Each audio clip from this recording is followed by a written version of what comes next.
VTR presenta. Este es un programa de Vive TV Chile. Estamos en tu ciudad. Miramos tu realidad. Panorama 15. La voz de las regiones.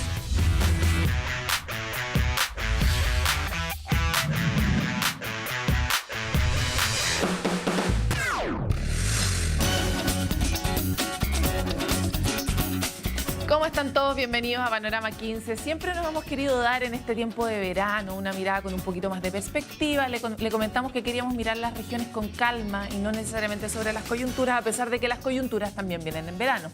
Por eso hoy día estamos con el senador Alejandro Guille, que ya ha estado con nosotros. Muchas gracias por estar aquí, senador, otra vez. Un gusto, Paloma. Senador, partamos con lo coyuntural. Es raro, en Panorama 15 estábamos tratando de mirar con alta perspectiva, de eso se va a tratar la segunda parte de la entrevista, pero no podemos dejar de mirar temas que están ocurriendo hoy día, particularmente el asunto del precio que fijó ENAMI para los pirquineros que dependen totalmente de esta empresa. Entonces, cuéntenos el precio un poco de sustentación que llaman. Cuéntenos un poco cuál es el estado de situación y cuál es la lucha que estaría usted defendiendo en ese contexto. La pequeña minería. Cuando el cobre sube, Chile no se preocupa de nada y le va bien. Cuando el cobre baja, el país se resiente porque es la principal fuente de ingresos de divisa. 2/3 de las divisas vienen del cobre. Y aunque la gente no sepa, la pequeña minería es un aporte muy grande porque una cosa es el pequeño productor minero del pequeño productor agrícola u otro. Aquí en la minería se habla de muchos miles de dólares, aún en pequeños emprendimientos. Por lo tanto, son un aporte significativo al país.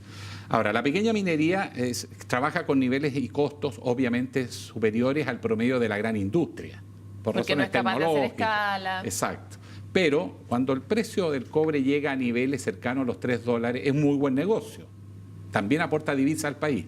Y ello lo que hace la pequeña minería es que le vende sus minerales al ENAMI, que los procesa, y por lo tanto acumula todo el trabajo de los pequeños mineros y hace una oferta importante en el mercado. La pequeña minería en Chile es muy importante en algunas regiones. Por ejemplo, la tercera región es la que tiene mayor cantidad como región de emprendimientos mineros y por lo tanto son clave en la economía de la tercera región, Atacama. En el caso de Antofagasta, Tocopilla y principalmente Taltal, son comunas mineras. Taltal es la comuna minera de pequeña minería más grande de Chile, la que tiene mayor cantidad de emprendimiento y volúmenes.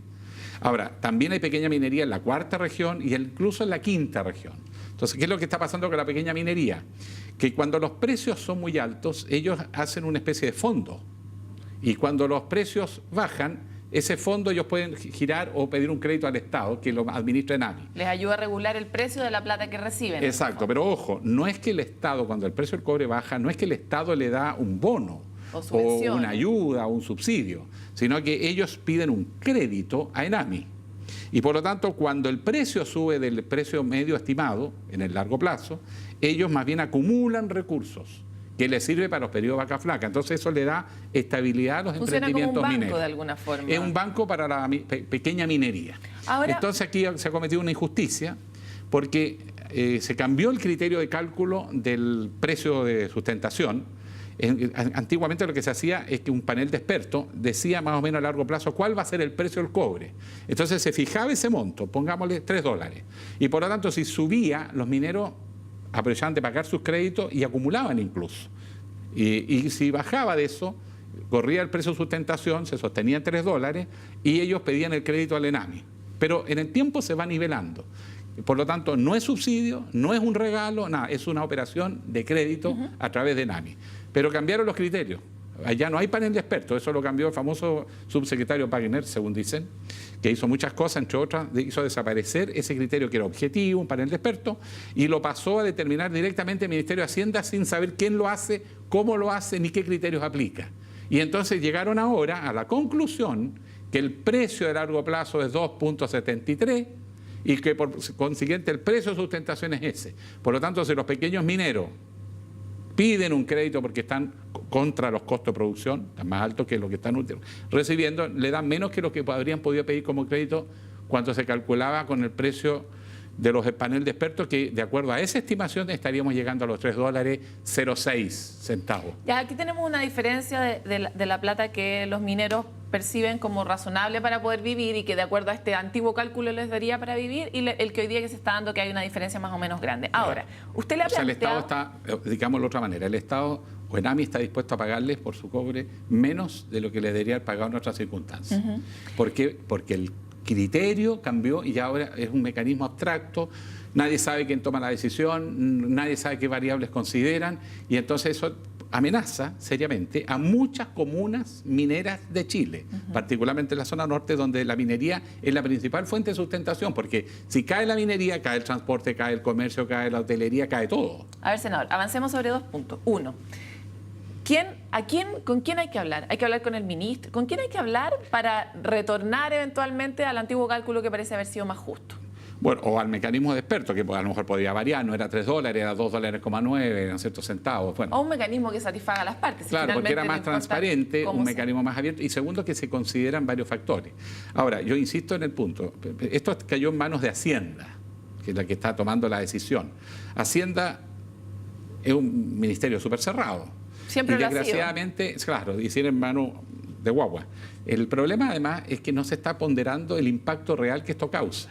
En las comunas mineras, si el cobre anda mal y las empresas empiezan a quebrar, es cesantía y no hay alternativas de empleo. Por lo tanto, es la diáspora, es el desequilibrio regional, es tensión social, es conflicto social. Y es sobrepoblación de las grandes ciudades, exacto, es traer más gente a Santiago. En un negocio que es viable en el largo plazo. Si lo que necesita el pequeño minero es que las vacas flacas tener una posibilidad de pedir un crédito que paga cuando el precio es bueno. Y el precio del cobre se va a recuperar, se calcula para el 2017. Y además, ojo, los pequeños mineros en Chile tienen ahorros en este fondo del orden de $1,5 millones. O sea, no es que el Estado va a tener que pasar plata de otro sector para amortiguar. No es que se tenga que sacar del bolsillo, exacto, sino que es plata que ellos tienen adentro y que ahora la quieren pedir en crédito y que después, a largo plazo, cuando los negocios mejoren, la minería pequeña logra resistir los tiempos de vaca flaca, después en las bonanzas, las vaquitas gordas, y ahí ellos van a devolver el crédito. ¿Ha tenido usted oportunidad de hablar con Hacienda sobre este asunto? No, yo entiendo que el ministro andaba de vacaciones, me decías, por cierto, fue año difícil, es medio impermeable algunos ministerios, pero nosotros hemos hecho planteos ya, oficio, hemos hecho gestiones, hemos conversado con la ministra de Minería, le hemos pedido a ella que intervenga, el Ministerio de Minería dio un criterio técnico y el Ministerio de Hacienda tomó la decisión, que es el que tiene la supremacía en esta decisión. ¿El de Minería está de acuerdo? ¿La ministra? Sí, la ministra de Minería está de acuerdo con lo que resuelve el ministro de Hacienda, no, porque aquí este es un gobierno donde hay que alinearse. Hay que alinearse, pero hay antecedentes suficientes para pensar que el gobierno se quedó muy corto en el precio de sustentación y el riesgo es que quiebren muchos pequeños empresarios que después no se van a poder recuperar. Tenemos en general, desde Chile en general tenemos ceguera sobre Chile, ¿verdad? Entonces ocurren cosas en el norte, en el centro y en el sur, nadie tiene idea de lo que está pasando. ¿Hay ya organizaciones ciudadanas o de los mismos mineros que estén planteando movilizaciones y que estén ya instalándose con estos temas? Desde luego, existen las asociaciones mineras, Taltal es muy fuerte, en la tercera región mucho más, y además entre ellos tienen obviamente alianzas y trabajan muy bien. De hecho, en todas las leyes de minería nosotros recibimos a los pequeños mineros porque finalmente dan empleo. Finalmente ayudan a otras actividades económicas a sostener un equilibrio en el desarrollo regional del país, porque si no habría región, imagínate la tercera región cuya dependencia de la pequeña minería es la más grande de todas, sería una región casi inexistente. O la misma Taltal o Tocopilla, si tú le quitas el negocio de la pequeña minería, desaparecen. En consecuencia, cuando uno aborda estos temas, y eso es lo que a veces le falta a la autoridad central, ¿no? Y en este caso de eso ha pecado el Ministerio de Hacienda, es que está pensando en los negocios. Yo creo que ellos no están convencidos de la utilidad de la pequeña minería. En el fondo es ese el gran problema. Y no creen en la pequeña empresa tampoco. Piensan que son las grandes empresas con músculo, que exportan. Ese es el futuro. Y todo esto otro pareciera que piensan que es un lastre que a la larga hay que hacerlo desaparecer. Porque no se explica tanto discurso a favor de la pequeña empresa en Chile y que cuando llega a las horas de los que hubo, tan poco apoyo, tanto abuso, incluso del Estado. Del Estado, en las formas de pago. En efecto, entonces ahora lo está sufriendo la pequeña minería que, insisto, son negocios que manejan mucho más volúmenes de capital que lo que cualquier otra pequeña empresa en otra área de la economía. Entonces es una ceguera porque esto atenta contra el equilibrio de las regiones, contra el poblamiento de las regiones, contra el mantener regiones relativamente equilibradas en un país donde el centralismo es agobiante. Entonces lo que nosotros pedimos es otro criterio al Ministerio de Hacienda, con una visión más estratégica en la línea del desarrollo, con miradas de largo plazo y no solo que se transforme en una oficina de contabilidad. Aquí uno siempre termina hablándole a todas las voces, hemos hablado acá mucho del miedo chileno, del miedo a la innovación, del miedo a que nos vayamos muy al chancho, sobre todo a los excesos, ¿verdad? Entonces, la mirada conservadora dice, bueno, pero ¿por qué nosotros tenemos que estarle pagando un mayor precio o por qué el Estado tiene que estar preocupado de alimentar a estas familias? Y claro, se ve que son parte de un ecosistema, pero no se analizan desde esa perspectiva. Claro, y además, ojo, es buen negocio para el Estado en el largo plazo, si el Estado lo recibe. La pequeña minería en Chile es muy importante. Usted mismo ha planteado acá en otros programas de Panorama 15 la miopía que tiene también el Estado en proyectar negocios en otra línea que no sea la extractiva, ¿verdad? Por ejemplo. Y estamos hablando de pequeña minería que se dedica particularmente a eso. ¿Dónde están los planes o las promociones, incluso desde la misma región en que está usted, que están ayudando a que Chile un poco cambie su patrón y que estas mismas familias eventualmente giren hacia un lugar donde nuestro valor agregado sea mucho mayor? Bueno, hay un interesante proyecto que está impulsando la Corfo, Eduardo Vitrana, ahí tiene mucho que ver, hay Ministerio de Economía, también Césped está trabajando muy en esa línea. Nosotros lo que nos damos cuenta es que Chile es excesivamente dependiente del cobre y dramáticamente, por ejemplo, regiones como Antofagasta hoy es más dependiente del cobre que en los años 60. O sea, la tendencia monoproductora se mantiene, con poco valor agregado, porque los esfuerzos para hacer un clúster, o sea, toda una industria de apoyo a la minería que podría darnos fácilmente ingresos equivalentes más o menos a 1/3 de lo que da el valor de la exportación de la materia prima, es que experiencia de Australia, por ejemplo, ellos lo hacen, acá tiene poco respaldo, la verdad es que mucho bla bla, pero no hay políticas de Estado de promoción y defensa del proveedor minero, de la industria que apoya la labor de la minería. Ni siquiera estoy hablando del valor agregado a la materia prima. Es que ese esfuerzo es un esfuerzo muy de largo plazo y el largo plazo es algo que nos cuesta. Pero el proveedor es ahora. Ahora necesitan los servicios, ahora necesitan los apoyos. ¿Te fijas? Pero no hay políticas al respecto. Entonces, el clúster es un enredo. Y lo segundo, nosotros necesitamos no solo depender del cobre, sino generar otras industrias, por ejemplo, a gran escala, de nivel de la minería, sería la energía. En el norte nosotros tenemos la posibilidad de ser potencia mundial, primera potencia mundial, por ejemplo, en energía solar. Senador, vamos a volver y sin embargo, ahí, salvo Corfo y algunos ministros, minería está apoyando también, energía están apoyando con mucha fuerza. El resto, como que no se convence. Si los administradores de la contabilidad, desgraciadamente, no conocen el país. Vamos a volver al tiro con esos temas. Usted no se mueva porque nos quedan muchos otros temas aquí en Panorama 15. Volvemos enseguida.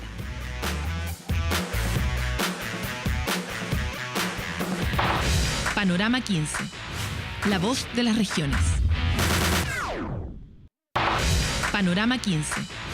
La voz de las regiones. Volvemos ahora para seguir hablando sobre la región de Antofagasta, pero en realidad sobre el norte, en realidad sobre los desafíos que tiene Chile, porque estos desafíos regionales terminan siendo también, como ya sabemos, el sueldo de la mayoría de los chilenos, así que no es poco relevante.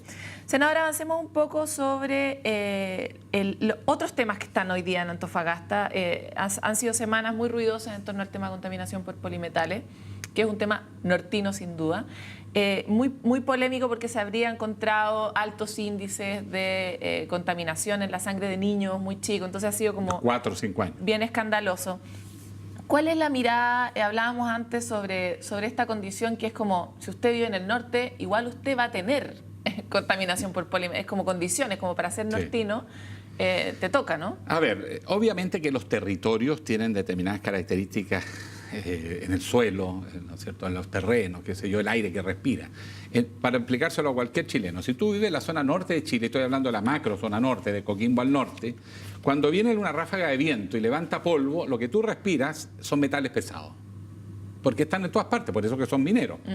La diferencia es que hay algunos lugares que hay vetas poderosas, concentradas, pero todo está contaminado por minería, es una composición natural.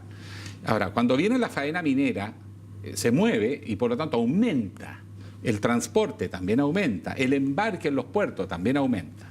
Entonces, la contaminación es connatural a las regiones mineras.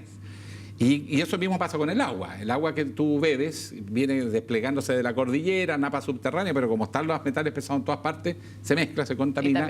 Y tú tienes que el agua tiene arsénico, tiene plomo, tiene todos los metales pesados a vivir por haber. Y por lo tanto se tienen que procesar. Ahora estamos desalinizando agua de mar. La mitad de la ciudad de Antofagasta, por ejemplo, consume agua de mar. Pero vamos a ver más adelante si el agua de mar también no tiene otra sustancia. Entonces hay un problema muy complejo en Antofagasta que la gente ha visualizado como que un problema en el puerto. Evidente que en el puerto hay problemas, porque no se han hecho los tratamientos de los llamados pasivos ambientales, ni en el fondo marino, ni en el borde costero. Para tener más seguridad en el trasvasije de los minerales. Entonces deberíamos hacer todo un trabajo de limpieza que se está haciendo desde el puerto, de los alrededores. Pero eso no nos resuelve el problema, porque la contaminación está en todas partes. Por ejemplo, una paradoja. En Antofagasta nosotros tenemos la ruina de Huanchaca, en el barrio sur, que era una antigua fundición de plata. Por lo tanto, en esa fundición, que nunca se hizo limpieza de pasivos ambientales ni cierre de faena, eso es altamente contaminado. Y naturalmente, yo te diría más aún, a largo plazo alguien va a hacer el gran negocio de pedir una concesión minera en la ruina de Huanchaca y explotar todos los relaves que quedaron ahí. Y va a ser probablemente un gran negocio. Si tú te vas al barrio norte, tienes el basural metido entre la ciudad. Entonces el niño, no importa en qué barrio viva, se va a contaminar. Por lo tanto, en Antofagasta el problema es crónico. Más aún, la ciudad de Antofagasta está rodeada por la cordillera de la costa y el mar. Es bastante angosto, pero largo. Detrás de la cordillera de la costa está Portezuelo, que es donde se hace acopio de minerales pesados que están en el comercio con Bolivia y se acopian al aire libre. El viento lo mueve y a ciertas horas del día y de la noche el viento sopla desde el desierto hacia el mar y te lleva todo eso a la ciudad. Otro ejemplo más, la zona industrial de Antofagasta está en La Negra, a 15 minutos de Antofagasta. Y ese es uno de los lugares más atrozmente contaminados. Entonces, ¿de dónde está la contaminación de Antofagasta? Por todos lados. ¿Pero qué hacemos? ¿Qué se hace? ¿Sufrimos definitivamente y nos condenamos o hay todavía un movimiento? Codelco ahora quiere hacer un emprendimiento en Andina. ¿Tú crees que con los sistemas de producción y explotación que hay en las regiones de Atacama al norte, incluso de Coquimbo al norte, la ciudadanía va a aguantar que le contaminen el Valle de la Concagua para sacar el cobre? Eso no es viable. Eso no va a pasar. La ciudadanía no lo va a permitir. Lo que pasa es que las zonas extremas de Chile son zonas de sacrificio. Ahí todo se permite y todos miran para el lado. Yo he estado en ciudades como Alto Hospicio, donde los acopios de azufre, y tú vas en la noche y ves como el viento tira el azufre sobre Alto Hospicio. La gente respira el azufre. Se ve, te llama la atención porque está amarillo el cielo. Y la gente respirando eso. Tienes una planta de tratamiento de agua servida en medio de una plaza de una pequeña población al costado, sería oriente de Alto Hospicio. O sea, en el norte es una locura la contaminación. La gente no sabe en los niveles de explotación y barbarie económica con que funciona todo esto. Entonces, ¿qué es lo que necesitamos nosotros? Es poner la minería al día. Así como hay grandes avances tecnológicos que proporcionan una enorme riqueza a Chile, tenemos que mejorar otros procesos. Los transportes, los embarques, los acopios. Pero eso no es solo el puerto de Antofagasta, también es Portezuelo, también es el barrio industrial, también es el basural. Todo hay que modernizarlo para que podamos reducir los niveles de contaminación. No van a desaparecer, pero se puedan reducir a estándares que sean asimilables por el ser humano, que hoy día no pasa. ¿Y este acuerdo que se está proponiendo de producción limpia, usted cree que va a tener un impacto? Pero es que es imperativo. Nosotros tenemos que primero crear una ley de polimetales. El problema de las leyes de polimetales es que no son comparables a nivel internacional, ni siquiera dentro de un mismo país. ¿Por qué? Porque la composición morfológica de Antofagasta no tiene nada que ver con Aysén. Ni con Arica, probablemente. Incluso probablemente. Claro. Incluso dentro de la región probablemente varía. Entonces tú necesitas tener sistemas de medición y cálculo de los niveles de contaminación. Lo mismo pasa con la actividad. Hay periodos, por ejemplo, lugares donde hay mucha actividad a cierta época del año y decae en otro. Entonces cuando tú mides sacas un promedio al año. Pero el periodo que hubo actividad, el nivel de contaminación puede haber sido gravísimo para la salud de la población. Por lo tanto es complejo hacer una ley de polimetales. Me puse a estudiar el tema por razones obvias. En Antofagasta la gente quiere que se revise y se haga una ley de polimetales en forma. Pero está difícil. Estamos conversando con el Ministerio de Minería, la ministra Aurora Williams está absolutamente al conteste del problema, además ella es antofagastina, así que lo entiende mejor que cualquier otro ministro de Estado, y estamos trabajando en eso, pero a lo que yo quiero solamente advertir, el problema de Antofagasta no es solo el puerto, es Portezuelo, es el barrio industrial, y a todos tenemos que aplicarle sistemas de filtros modernos, y todo eso es costo, en un momento que la economía del país está en situación difícil, pero tenemos que dar un salto a un desarrollo sustentable en materia minera. Y hay países más avanzados que tienen tecnologías más superiores a las nuestras, que tenemos que irlas aplicando, porque si no, el costo que se paga por aquello que no figura en las estadísticas del negocio, pero que lo paga la salud de la población, es feroz. Senador, se nos empieza a acabar el tiempo y no podemos dejar de hablar de los temas de los regionalistas, ¿verdad? Sí. Acabamos de cerrar un año que ha sido un buen año para el movimiento descentralizador de Chile, porque se generó este informe en torno a la comisión. Ese informe tiene una sugerencia. La presidenta ya ingresó proyectos de ley asociados a la elección directa de intendente, se está prometiendo esta ley de transferencia de competencia. Sin embargo, los mismos que participaron de este proceso, los mismos comisionados, están todos bastante nerviosos. Encuentran que no es suficiente, encuentran que se están haciendo las cosas superficiales y no las profundas, encuentran que se está poniendo elección directa a un intendente que no va a tener poder o cuyas competencias no están para nada claras. ¿Cuál es su mirada sobre eso? Yo comparto la aprehensión. Yo creo que el tema de la descentralización es el más complejo de todos los proyectos de reforma que la presidenta Bachelet está impulsando. Yo creo que ella es de los pocos que lo tiene claro.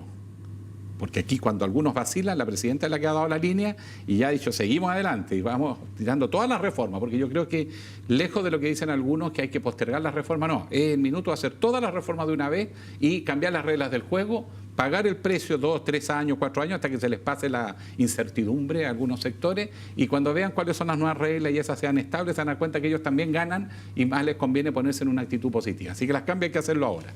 Pero descentralización significa luchar con algo que está... El centralismo en la cultura nacional, hasta la gente en provincias centralistas. Y ni te digo las autoridades. Entonces, muchas autoridades, yo diría que no dicen, pero que lo sé, no creen en la descentralización. Piensan que las regiones no tienen competencias ni capacidades ni personal calificado. En algunas partes de Chile es verdad, pero hay que crear las competencias entonces y no limitarse a no hacerlo, porque si no es profecía autocumplida. Efectivamente hay que hacer aquí necesitamos un plan integrado. Aquí no basta elegir al intendente si no tiene facultades sólidas, administrativas, políticas, financieras, para hacerse cargo de aquellas funciones que le caigan sobre sus hombros. Pero sobre la marcha parece que el gobernador tendría más poder que lo que tiene ahora. Entonces se produce como una especie de contrapoder en las regiones. Bueno, ¿quién va a tener el poder? ¿El intendente o el gobernador? Definamos, pues. ¿No es cierto? Y, ojo, eso se va a ver en el presupuesto. Hoy día los gobiernos regionales administran aproximadamente un 15% de los recursos de inversión en regiones. El otro 85% lo maneja el gobierno central. Por lo tanto, el gobernador sería el poder en la región, pero no sería elegido. Entonces, el intendente le eligen, le tiran el problema y cuando tenga que responder a la comunidad, ¿qué va a decir la comunidad? Este intendente no sirve. Entonces, se va a transformar en gran opositor al gobierno turno. Así que esto o lo hacemos bien, con convencimiento, con una planificación integrada, avanzando simultáneamente en todos los frentes, como es capacitar, formar gente, formar equipos técnicos, elaborar proyectos, tener leyes de responsabilidad fiscal por el manejo de las platas públicas, fiscalización de cómo se van a destinar los recursos, cómo se van a invertir, cómo controlamos que no haya negocios espurios. Tiene que ser una cosa global y compleja, y yo veo que hay algunos convencidos en el gobierno, entre ellos la presidenta, pero veo muchas dudas en personajes claves del gobierno. Y en el Senado y en la Cámara de Diputados, por lo menos eso es lo que hemos escuchado nosotros en los pasillos, y desde esa perspectiva se ve bastante sombrío la alternativa de que se elija el intendente como se había propuesto en la siguiente elección. Yo imagino que para un senador o un diputado, un intendente elegido, que administra una enorme cantidad de recursos eventualmente, ¿no? O un gobernador empoderado, es una competencia para el legislador. Entonces yo imagino que algunos estarán nerviosos por eso. Enhorabuena, hay que repartir el poder, no concentrarlo. Y por otro lado, claro, como no se tiene el panorama todavía completo, nadie sabe a dónde vamos a ir, qué consecuencias va a tener. Hay gente que tiene temor, que elijamos un intendente, pero que no tenga las competencias suficientes y por lo tanto se va a transformar en un crítico del gobierno de turno, no va a haber continuidad de un gobierno a otro. O sea, hay mucho que despejar todavía. Y yo creo que este tema de la descentralización yo abriría un trabajo más integrado, más abierto, más consultivo, antes de empezar a hacer reformas parciales que nos van a ir embarcando sin tener... en pequeños entuertos. Exacto, y se van a empezar a producir conflictos puntuales y después puede venir un susto y una echa para atrás. De todas sino maneras. que esto necesitamos, y además esta reforma necesitamos mucho diálogo a nivel nacional. Aquí necesitamos un consenso. Mejor que esa se palabra haga está bien. desprestigiada hoy día, ¿va? Sí, mejor que se haga bien a que se haga rápido. Hacer las cosas bien, tomar su tiempo, pero esta reforma yo creo que es la más importante de todas. Si hacemos la descentralización, olvídense de la Constitución del 80, no va a valer nada. Senador, se nos acabó el tiempo. Qué lástima, Agradecemos Paloma. mucho que haya venido a Panorama 15. Esperamos tenerlo en ya temporada, porque usted está de vacaciones. Estamos de vacaciones, pero estamos con esos temas de los mineros, estamos con el tema de la contaminación de Antofagasta. De hecho, se está haciendo limpieza, se están tomando medidas muy dramáticas porque esto reventó. Bueno, todos sabemos que hay este problema, pero fue reventando durante el año, pero ya a comienzos de año con estos estudios que detectaron arsénico y plomo en niños de 4 o 5 años, tú comprendes que produjo pánico a mucha gente. Por supuesto. Comprensible. No es para menos. A trabajar el verano, ¿no? Sí, esperamos tenerlo aquí de vuelta. Muchas gracias por estar hoy aquí. Gracias, Pablo. Hasta aquí llegamos con este capítulo. Sabemos tan poco en general de las distinciones, de la cotidianidad que viven nuestros compatriotas en las distintas regiones, que nos resulta al menos didáctico poder tener estas conversaciones para entender de qué estamos hablando cuando hablamos de los problemas de Chile. Así que nos vemos muy pronto en otro capítulo de Panorama 15.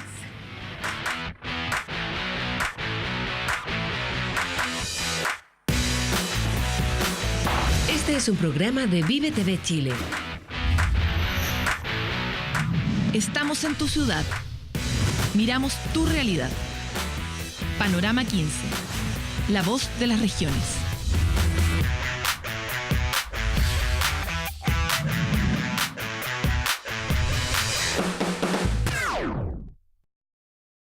Esta fue una presentación de BTR.